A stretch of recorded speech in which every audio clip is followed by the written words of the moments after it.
agora vamos dar um salto lá para o modelo burocrático para falar um pouquinho do Max Weber. Por que a gente precisa aprender do Max Weber também? Bom, a administração pública ela é baseada no modelo burocrático. Então, nós precisamos também entender a questão do modelo burocrático de Max Weber. Então, vamos focar um pouquinho aqui. Quando falar, então, de Max Weber, nós lembramos do modelo burocrático. Esse modelo burocrático é o quê? Foi detectado, foi constatado, na verdade, por Max Weber, que existia um modelo ideal. Então, quando você ouvir também essa palavra aqui, ouvir, né? Modelo ideal, ou então racional legal, que muitas vezes aparece, quer dizer o quê? Que naquela época o modelo utilizado pelas organizações era esse, era o modelo ideal para aquela época, era o modelo racional legal, de acordo com a lei. Quais eram as principais, então, funções desse modelo? A divisão do trabalho, claro, né, naquela época existia muita divisão, divisão realmente bastante restrita, pequenas tarefas, porque era mais fácil você ter uma pessoa especializada em pequenas atividades, porque ali você iria pagar pouco, você iria treinar também rapidamente, e também se precisasse substituir a pessoa, era rapidinho. Então, era um modelo da época ter divisão do trabalho. Hierarquia era muito evidente, a questão do poder, quem manda, quem não manda, qual que é a hierarquia de autoridade. A seleção era feita foi necessário implantar a seleção formal, seleção científica, controlando realmente quem que iria fazer a atividade, quais são as baterias de testes, especificamente quem vai trabalhar em qual função, colocar a pessoa certa no cargo certo, tá? Regras e regulamentos formais, regras e regulamentos bastante aqui para quê? Para poder fazer o controle de todas as atividades. Então, foi nessa época do modelo burocrático que surgiu a questão de controlar, de realmente colocar regras formais. A impessoalidade também é uma característica importante da burocracia, porque aqui ela delimita a questão de não deixar relacionamentos pessoais interferirem no trabalho, na questão de promoção, ela desvincula aquela situação de tratamento diferenciado. Se hoje a gente fosse colocar no serviço, seria o quê? Tratar todo mundo bem, com respeito, sem fazer diferenciação de pessoas. Em algumas questões eu já vi eles fazendo isso, ó, tá? Pessoalidade, dizendo que uma das características da burocracia é a pessoalidade. Cuidado que eles tiram um in, muda o sentido, tá? Então não é pessoalidade, é impessoalidade. É isso que significa, tá? E orientação para a carreira. Aqui, orientação para a carreira, nós vamos fazer o quê? No mérito, né? Orientar as pessoas pelo merecimento. Então entra a questão da meritocracia, orientação à carreira profissional. Fazendo isso, então, a gente pode dar agora aquele salto para a administração pública. Saindo do modelo burocrático, saltamos para os conceitos da administração pública. Por que é bastante importante fazer isso? Porque alguns dos modelos básicos da administração, eles são baseados na teoria da burocracia. A administração pública, ela sofreu bastante influência da administração científica do Taylor, da administração do Fayol, veio tudo aqui para o Brasil. E principalmente a administração do Max Weber, que é a administração que ele constatou que é a administração ideal, racional, legal ou modelo ideal da burocracia. Então, a administração pública possui 3 modelos básicos, que são os modelos aqui: modelo de administração pública patrimonialista, modelo de administração pública burocrática e modelo de administração pública gerencial. Como é que era a administração pública burocrática? Como é que era a patrimonialista? Vamos ver. A patrimonialista, ela tem um foco bastante no quê?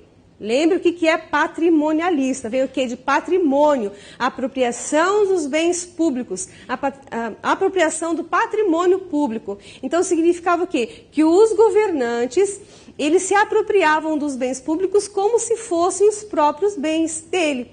O poder do povo, que emanava do povo, ele tinha como poder dele. Então, tudo que era do Estado passava-se a ser dos governantes, daquelas pessoas que estavam lá na administração pública. Então, realmente é patrimonialista, eles se apropriavam sem nenhuma culpa. E todos os cargos que existiam no governo não eram feitos através de concurso público, nem existia naquela época. Então, o patrimonialismo, ele pregava o quê? Quem que eram as pessoas que iriam trabalhar na administração pública? Eram as pessoas afins, as pessoas da nobreza, aquelas pessoas que realmente tinham um vínculo mais próximo com eles. Poderiam ser familiares ou então alguém da nobreza. Então, qual que é a grande característica da administração patrimonialista? Lembre disso, a corrupção e o nepotismo. Corrupção e nepotismo é uma característica bem forte, que é uma consequência, na verdade, do patrimonialismo, do patrimonialista. Tá? E para que fosse desvinculado e acabasse realmente com isso, é que surgiu a burocracia, a administração burocrática. Então, quando surgiu a administração burocrática, ela surgiu com que intuito? Para desfazer realmente o nepotismo que existia aqui no patrimonialismo e a corrupção. Existia um grande descontentamento das pessoas, do povo brasileiro, com relação à administração pública vigente na época, que era dita como patrimonialista. Então, a administração pública ela surgiu, a burocrática, ela surgiu com esse intuito, realmente tirar e acabar com o nepotismo e com a corrupção. Baseado nisso, ela teve o quê? Ela se baseou nos princípios burocráticos, do modelo burocrático, na hierarquia, na seleção formal, nas regras formais, na orientação para a carreira, para poder tirar aquele vínculo do nepotismo. Eu vou contratar somente pessoas aqui que são afins, pessoas da minha família, não, né? Então eu vou colocar um encarreiramento aqui. Então foi nessa época que começou-se a pensar na meritocracia, que começou a pensar-se nos concursos para trazer pessoas do povo para a administração pública. Foi através da administração pública burocrática, trazendo bastante regras e formalização. Então, uma característica bem forte da administração burocrática, administração pública burocrática é o quê? É o controle. O controle excessivo que gerou as disfunções da burocracia. O que é a disfunção da burocracia? Lembre sempre que a burocracia, ela trouxe com ela também o exagero, o apego demasiado às regras. As pessoas acabavam se apaixonando pelas regras. Todo o sistema era aquilo e não existia nada mais. Então, fazia com que as pessoas não quisessem mudar. Elas se apegavam com as regras, se apegavam com os regulamentos. A evidência do poder era muito forte na questão da burocracia, até porque ela enfocava a hierarquia, enfocava exatamente todas as funções da burocracia aqui. Então, ela foi boa também, porque ela tentou acabar com o nepotismo e a corrupção. Ela não conseguiu, mas ela tentou e ela conseguiu fazer um controle muito grande de todas as atividades que são feitas e passou-se a isso para os órgãos de todo o Brasil. Então, todas as empresas, tanto públicas quanto privadas, adotaram um modelo burocrático, mas foi a partir do governo. O governo passou para os seus órgãos do Estado e os órgãos do Estado passaram também para as outras empresas adotarem o mesmo sistema. Então, nós realmente recebemos muita influência de toda essa teoria que veio desde o Taylor Fayol, teoria neoclássica, processo administrativo e principalmente da teoria da burocracia, que impactou muito forte nas nossas organizações, na nossa organização pública principalmente. É muita burocracia que existe ali ainda. Então hoje, se a gente falar qual que é a característica, nós temos a burocracia, é claro, muito forte, porém ela foi suavizada com a administração pública gerencial. A administração pública gerencial, ela surgiu para quê? Ela surgiu para substituir a administração burocrática. Porém, não foi isso que aconteceu, ela não substituiu, tá? Ela veio para melhorar a administração pública no Brasil. Então, se tiver alguma questão que diga assim, a administração gerencial nega a administração burocrática, ou então não aproveita nada da burocrática, vai estar errada, tá? Porque ela não nega os preceitos, nem dá. É a mesma coisa que a gente fosse inventar a roda de novo, não dá, né? Então, a gente vai o quê? Aproveitar o que existe. Então, é isso que a administração gerencial focou. A administração gerencial, ela foca em resultados. Ela foca no cidadão em si, tá? ela foca no cidadão, no usuário, tá? No cliente, que é o cidadão tido como cliente do Estado. Então, a administração gerencial, ela veio trazer um novo foco para a administração pública. Por quê? Porque ela tinha se desviado desse foco. Com o intuito de controlar o nepotismo, a administração pública, ela fez o quê? Ela ficou baseada em controle. E esqueceu do cidadão, esqueceu dos resultados para a sociedade. Então, a administração gerencial ela veio dar esse novo foco, dizendo para a população que a administração pública está ali melhorando e fazendo com que o foco volte para o cidadão. Então, hoje, se a gente for verificar qual que é o modelo atual hoje é a burocracia. O que predomina, né, gente, né, pessoal? Então, o que predomina é a administração pública, burocrática e a gerencial. Nós temos administração patrimonialista ainda? Claro que temos. Nós temos ainda a corrupção, nós temos ainda o nepotismo, mas o que predomina mesmo é a administração burocrática e gerencial. Então, a administração gerencial baseada em resultados, baseada no cidadão, foco no cidadão, ok? Para fazer esse foco, para melhorar a gestão pública, o que foi mais preciso fazer? Foi preciso também fazer um foco muito importante no cidadão através da GES-Pública. Do GES-Pública ou do modelo de excelência na gestão pública. Modelo de excelência da gestão pública foi criado através do GES-Pública. Foi algo que foi criado pelo GES-Pública. Em 2009 foi decretado o Ano Nacional do GES-Pública, ok? Nesse ano, houve uma determinação do CONSAD e também do Ministério do Planejamento em melhorias desse processo todo, melhoria da administração para a excelência, para o foco no cidadão, tá? Então, lembre disso, melhoria contínua, foco no cidadão, foco no usuário, com GES-Pública, foco no cidadão como cliente do Estado. Então, o cidadão passou a ser visto como cliente dos serviços do Estado. E isso muda completamente, porque aí, quando a gente vai fazer melhoria contínua, nós temos um outro foco na administração. Nós focamos em quê? Nós focamos na gestão de processos, nós focamos em gestão da qualidade, nós focamos em outros tipos de administração que desvinculam aquilo que já estava lá, que veio lá do Taylor, do Fayol. Nós tiramos um pouquinho aquela história do patrimonialista também e evoluímos para uma gestão de qualidade. Então, a gestão pública ela precisa muito trabalhar com foco também na gestão de qualidade. Por quê? O que é a qualidade?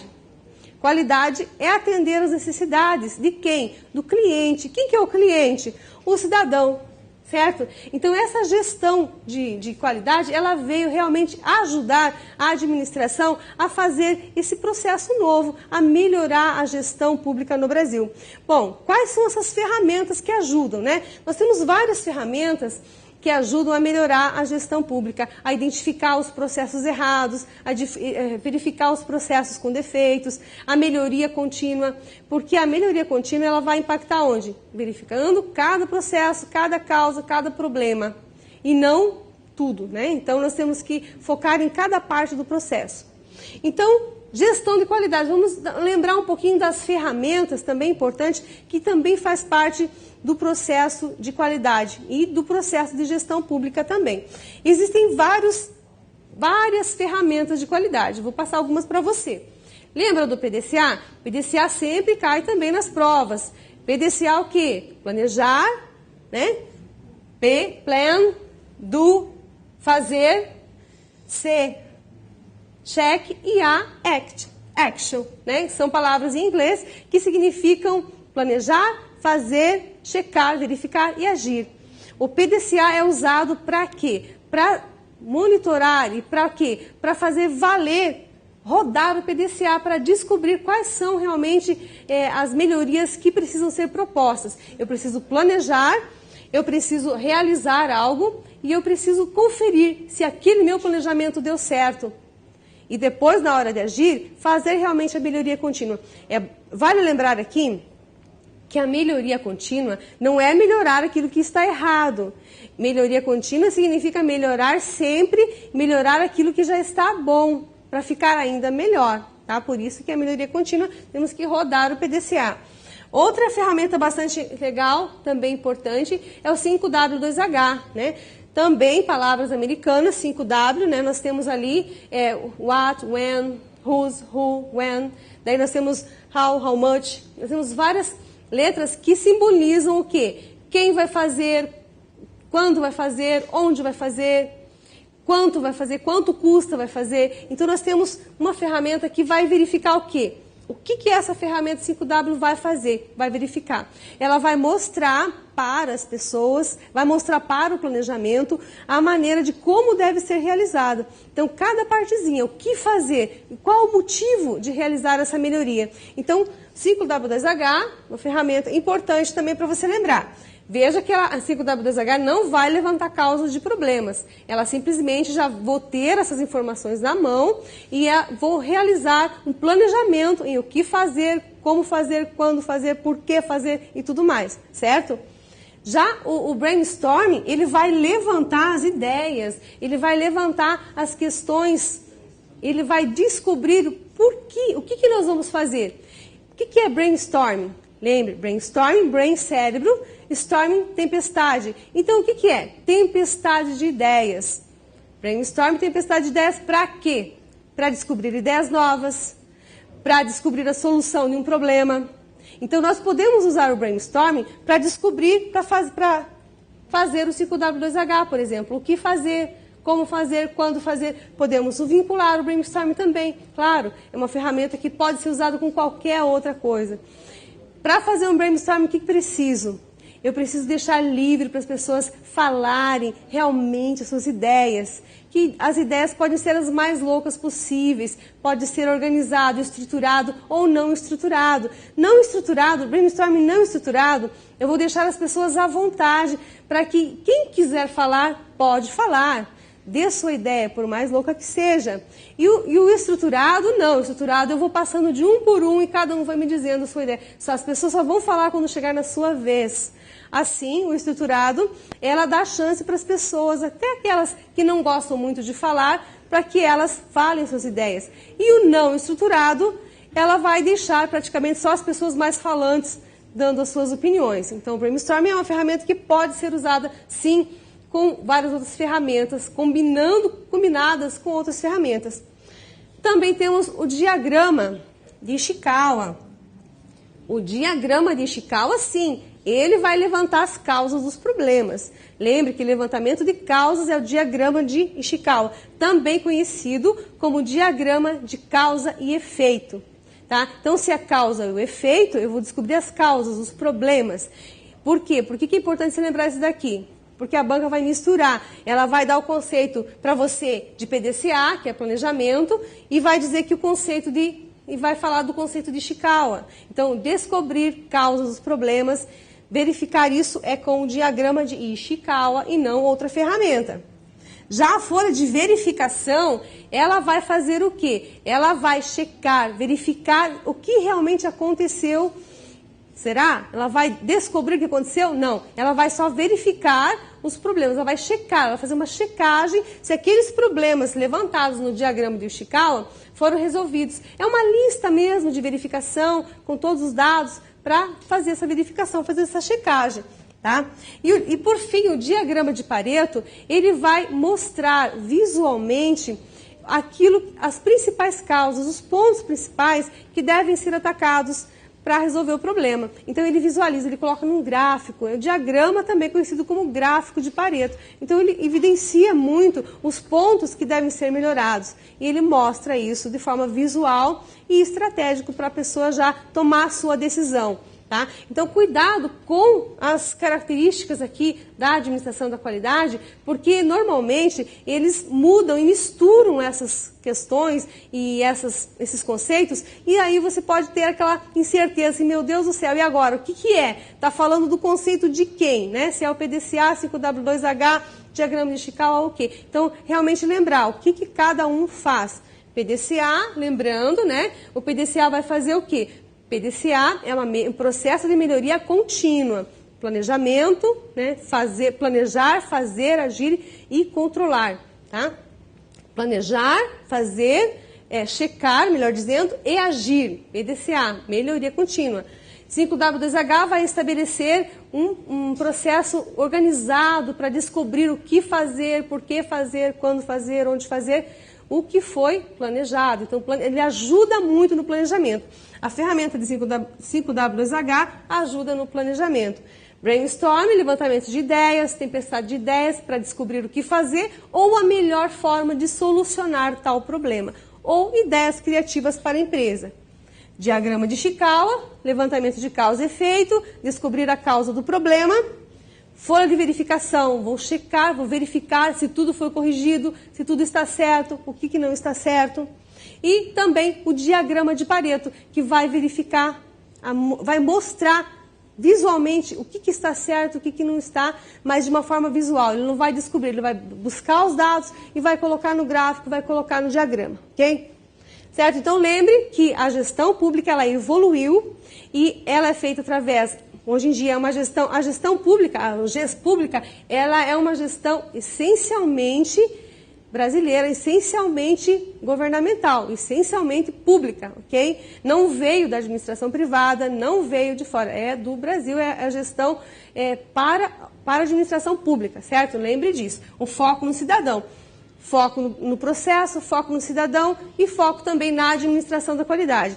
E tem vários princípios e critérios também que fazem parte da melhoria contínua. Agora, para a gente fazer aquele testezinho bom, para você lembrar de algumas questões, eu vou fazer com você algumas questõezinhas para a gente rever esse conteúdo, que eu tenho certeza que você já memorizou e que podem cair na tua prova. Todas essas questões que eu abordei aqui, essa pequena evolução, a gente deu um salto lá para a administração pública, mas é para você entender melhor todo esse contexto e para poder acertar as questões, para você ver que é um processo contínuo realmente. Não é nada de processo que aconteça assim do dia para a noite, ou que simplesmente a gente descubra que ele existe e acontece. Não, né? Tudo tem uma evolução, tudo tem uma ordem de acontecimentos. Então vamos ver aqui algumas questõezinhas. Vou ler uma questão para você. Veja a primeira ali. Segundo a abordagem neoclássica da administração, da qual Peter Drucker é um dos maiores expoentes, as principais funções do processo administrativo são prever, organizar, comandar, controlar e coordenar. Será? Será que está certa? Peter Drucker, vamos achar aqui. Peter Drucker, um dos maiores expoentes, tá certo. As funções do processo administrativo. Olha o que falou funções do processo administrativo do Peter Drucker. Né? Prever, organizar, comandar, controlar, né? Não dá. O que ele falou aqui foi o POC 3. Então aqui já está errado, porque aparece o que na questão aqui? Aparecem as funções administrativas de FAIOL. Lembra que eu falei para você? Cuidado que a banca mistura. Tá aqui a prova, uma questãozinha que já caiu e misturou. Falou que as funções do Peter Drucker, né? Prever, organizar, comandar e controlar, né? São as funções do Peter Drucker. Não é do FAIOL. Por isso eu falei para você, lembre do santo e lembre do milagre. Lembre o nome do autor e lembre da teoria. Senão você vai se confundir. Ó. Teoria neoclássica do Peter Drucker. No FAIOL é a teoria clássica, tá? Não vá se perder aí. Então, aqui ficou bem claro, certo? E se você tiver dificuldade para memorizar, POC 3. E aqui você pode lembrar com... O que dá para lembrar aqui? Ah, pode ser muito melhor, né? Lembra daquele refrigerante? Então, lembre, Peter Drucker pode ser, né? Opa, vamos apagar aqui. Qual que é? Pode ser, vamos escrever aqui para você, né? Pode ser muito melhor. Lembra daquele refrigerante? Lembre da teoria neoclássica do Peter Drucker. Não vai errar. Vamos ver agora outra questão. Planejar. Vamos lá no planejar. Processo administrativo. Ó, planejar. Planejar significa estabelecer padrões de conduta e alocar recursos para a realização dos processos de trabalho orientados aos objetivos de uma organização. Bom, nós temos ali planejar. E aqui falou uma palavrinha mágica. Organizar o quê? Os recursos. Opa, mas recursos não está aqui? Recursos é o que então?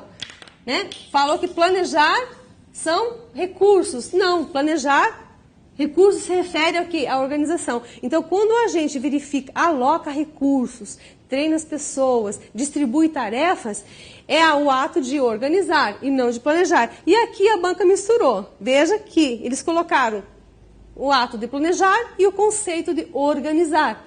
Então, aquilo que eu também já te falei, cuidado porque ela inverte os conceitos entre os próprios processos aqui, certo? Os próprios processos administrativos. Mais uma questãozinha. Em relação à administração moderna de Max Weber, no modelo burocrático ideal, a escolha ou a promoção do profissional devem ser fundamentados no mérito. Bom, vamos ver o que diz o modelo burocrático. Opa, aqui já falou, né? Modelo burocrático baseado no mérito. Orientação para a carreira. Bom, será que está certa? Claro que está certo. Falou no modelo burocrático, falou no Max Weber, falou no modelo ideal. Então, significa o quê? Significa que está corretíssima essa questão. Max Weber, modelo ideal. Então, meritocracia, mérito, está certinha. Mais uma questão para você. Administração pública gerencial. Vamos para lá então. Gerencial falou aqui, né? Administração pública gerencial. A administração pública gerencial surgiu para agir contra a confusão entre os bens públicos e os privados e contra a corrupção e o nepotismo, que eram componentes que estavam sempre presentes na administração do modelo patrimonialista. Ok, será que está certa essa questão? Será que está errada? Vamos ver. A administração pública gerencial que surgiu contra o patrimonialista? Será? Não, está errada. Quem surgiu contra o patrimonialista foi o modelo burocrático. É bom e importante você lembrar dessa sequência, tá? O modelo burocrático surgiu contra o nepotismo do patrimonialista, do modelo patrimonialista, e não gerencial. Tá? E aqui nessa questão está falando que foi a administração pública gerencial que surgiu para agir contra. Não foi, tá? Quem surgiu contra o nepotismo foi o modelo burocrático aqui. Portanto, questão erradíssima, tá? Veja que não é difícil, não confunda, tá? Mais uma questão, vamos lá. Como ferramenta na gestão da qualidade, o diagrama de causa e efeito é adequado para analisar processos cujas causas são suficientemente conhecidas. Bom, diagrama de Ishikawa. Para analisar processos, olha só aqui fala, causas conhecidas. Ué, mas será que o diagrama de Ishikawa não é justamente para descobrir as causas? Bom, então se é para descobrir as causas, a questão está errada. Então é essa parte que está errada, tá? Porque se existe o diagrama de Ishikawa, ele vai fazer o quê? Descobrir a causa do efeito. O que é o efeito? O problema. Então é um levantamento de causas. E aqui na questão fala que as causas já são conhecidas. Então não são conhecidas. Questão está erradíssima. Ok? Veja que então são todas questões que são facilmente confundíveis, é fácil se enganar, porque realmente a banca ela mistura esses conteúdos, ela faz aquela saladinha básica e assim faz com que você se perca na hora de responder. Então, qual que é o segredo? Lembrar muito bem do quê? Dos nomes dos autores, lembrar o santo, né? Lembra que eu falei para você? O nome do santo, o milagre do nome do santo. Lembre do autor, lembre da teoria, das básicas. Aqui, você vai lembrar o quê? Processo administrativo, modelo burocrático, administração pública. É importante que você lembre da teoria, dos conceitos, porque a banca mistura esses conceitos também. Administração é isso, muito conceito parecido. A administração pública também não é diferente, muito conceito semelhante. Importante é fazer a diferenciação deles e não misturar esses conceitos. Assim você consegue passar, assim você consegue fazer uma excelente prova, ok? Bom, a minha aula terminou aqui, tá? Termino agora com você. Continue com aquela energia bacana, continue você aí com toda essa energia gostosa, com todo esse pique gostoso, porque agora você vai ter aula ainda, mas não é comigo mais. Agora você vai ter aula com o professor Oli. Agora você vai ver sobre arquivologia. Também muito importante para que você consiga gabaritar toda aquela tua prova e atingir e alcançar aquele sonho tão esperado. Desejo do fundo do coração que você alcance o teu sonho e conquiste a sua meta. Professor Oli, muito bem? Bom. Como é que tá? Tranquila? Aí, agora é com você a missão. Boa aula. Vamos lá, continuando aí agora. Agora é a sua missão. Vamos ver esse nosso trabalho aqui agora. Seus pertences. Vou levar minhas coisas, aqui, até dei um chute numa caneta aí agora. Aqui, vamos pegar a tampinha da caneta. Caiu a aqui, tampinha da caneta, caiu a tampinha. Óculos aqui, né? Para que a gente possa se organizar aqui. Tá certo? Então vamos começar o nosso trabalho. Tem mais, então, boa aula, professor. Tá. Agora o senhor que fica aí com essa missão de melhorar o conhecimento dessa galera, tá? Deixa comigo, então. Ok, tchau. Então vamos lá? Dando então início aqui, só para a gente começar a se organizar primeiro aí, para que você possa saber com quem você vai conversar, com quem nós vamos lidar nesse momento, tá? Então, o primeiro ponto importante aqui, vamos nos achar, perfeito? Então, tá aqui, ó. Esse aqui sou eu, tá certo? Esse aqui, Oli Soares, sou eu. Nós trabalharemos com você, olha aqui, ó, nesse assunto aqui, ó, que é a nossa chamada arquivologia. Tá? Assunto importante, as bancas têm cobrado de você aí de uma forma até bastante incisiva, em alguns casos aí, nós temos até que a prova em alguns momentos se torna até difícil, tá? Então você tem um materialzinho aí, esse material que você tem em mãos aí, vamos utilizar, muito importante esse material, para que você possa acompanhar aí o nosso assunto vinculado à arquivologia. Tá? Primeira situação que nós temos quando você fala nessa arquivologia, portanto, a gente começa a caminhar na arquivologia, tá? A gente começa a pensar então o que seria a ideia do arquivo, claro?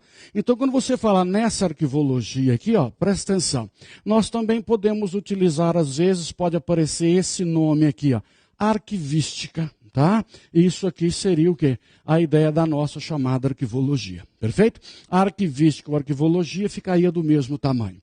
Ao mesmo tempo, isso aqui pode aparecer para você, olha só que bonitinho, como sendo o estudo dos arquivos. Tá? Então, nós precisamos saber como é que isso aqui vai funcionar. Então, agora observe só. Quando você fala que nós estamos lidando com arquivos, estamos lidando com documentos, estamos lidando com arquivística, o que seria isso? Então, primeiro o raciocínio está aqui, ó. Como é que a gente começa a definir aqui o que seria a figura desse chamado arquivo? Tá? Então esse arquivo viria para nós na seguinte colocação, olha só que bonitinho, é um conjunto de documentos. Preste muita atenção nessa ideia. Quando você diz que é um conjunto de documentos, sabe o que vai acontecer? Dependendo da banca que você pegar, ela vai virar para você e dizer que esse conjunto de documentos também pode aparecer com o nome de fundo. Então, quando você se refere a um fundo, você está falando exatamente naquilo que seria o quê? Um conjunto de documentos, claro? Situação que a gente vai encontrar, portanto, seria o quê? Dentro desse conjunto de documentos, o que vale a pena destacar para nós? Esses documentos devem estar organizados de tal forma que eles sejam para nós o quê? Compreensíveis, tá? Então você tem que entender alguma coisa com aquele documento. Porque existe a questão de dado. O que é um dado? O dado seria um ponto isolado, um troço isoladinho que não dá informação nenhuma. Então o primeiro passo que nós temos, quando você diz aqui, ó, que é um conjunto de documentos, sabe um detalhe interessante? Nós tivemos uma banca que perguntou para nós o que era arquivo. E olha só para você que está aí, ó. E o arquivo também seria, você sabe o quê? O móvel. O móvel, o armáriozinho. O armáriozinho onde você coloca as coisas assim, ó, esse também seria para nós a figura do quê? De um chamado arquivo. Então repare como é que às vezes você pode ter uma ênfase diferente naquilo que você está fazendo. Então você tem um conjunto de documentos, é fácil entender. A ideia de que seria um móvel é uma coisa mais esquisita, mas também se refere a quê? Aquilo que seria a nossa ideia da chamada arquivologia. Detalhe interessante que nós temos, olha só, para que serve isso? Então, quando nós estudamos arquivologia, nós estudamos evidentemente aqui, ó, buscando uma função. Claro, para que nós vamos estudar isso aqui? Qual é o objetivo da gente estudar essa arquivologia? Qual é o objetivo da gente saber para que serve esse documento? Então, o objetivo seria que nós tivéssemos o quê? A informação. Então, preste atenção aqui, ó. Essa informação, preste muita atenção nisso aqui, ó. Ela deve estar disponível. Preste atenção. Não adianta nada eu ter um documento e não saber onde ele está. Então, essa informação tem que ser para nós o quê? disponível. Aí você deve estar pensando, mas disponível para quê? Para que esta informação possa servir de auxílio. Olha aqui, ela vai auxiliar o gestor. Quando você diz que ela vai auxiliar o gestor, primeiro raciocínio, auxiliar o gestor para quê? Para aquilo que você já sabe, olha só, para o processo administrativo, ou seja, para a administração. Então está aqui, ó, essa é a definição que nós temos, está aqui, essa é a função daquilo que seria o que nós vamos chamar do quê? De uma arquivologia. Então o arquivo tem exatamente essa função. Perfeito? Detalhe interessante, então vai surgir a seguinte ideia, olha só que bonitinho. O que seria, portanto, esse documento? Tá? Quando você fala nesse documento, o documento seria o quê? Ele é uma soma, preste muita atenção nisso aqui, ó, num suporte mais a informação. Então, quando você falar em suporte, mais informação, a isso nós chamamos do quê? De um documento. Perfeito? Então vamos pegar por etapas agora. O que seria para nós a questão do documento? O documento é o quê? Então, primeiro fato, o documento deve possuir obrigatoriamente, olha só, esse documento deve ter uma informação.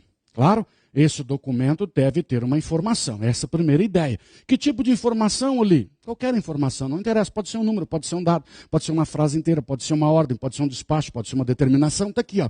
Ele tem para nós uma informação. Então essa é a primeira ideia que você tem na sua cabecinha. Perfeito? Se ele tem uma informação, essa informação nos chega de que maneira?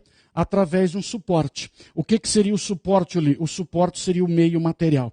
Ou seja, de que maneira essa informação está chegando até a gente. Claro, a informação chega, portanto, para quê? Para que você possa fazer alguma coisa, para que você possa direcionar para algum processo. Então, aqui, ó, é uma questão de direcionamento. E ele tem que estar disponível para nós, claro. E essa informação seria, portanto, o quê? Você define assim, ó. Essa informação pode ser uma ideia, pode ser um conhecimento, tá?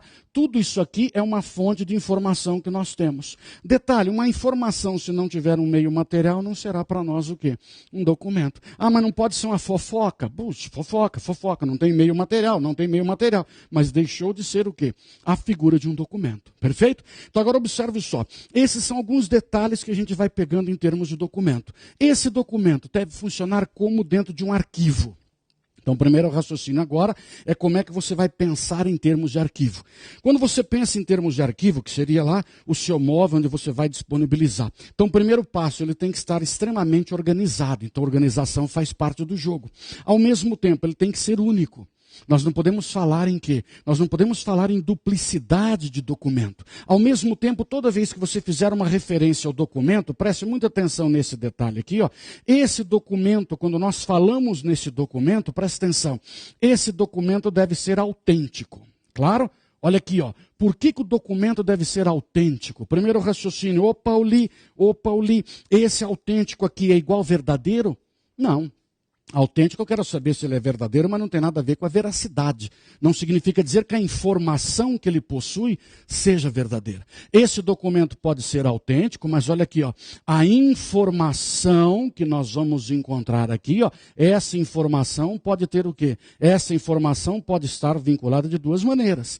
A informação de um documento, ela pode ser o quê? A informação pode ser verdadeira? Claro que ela pode. Essa informação também pode ser falsa? Também pode. Mas então o que significa dizer que o documento deve ser autêntico?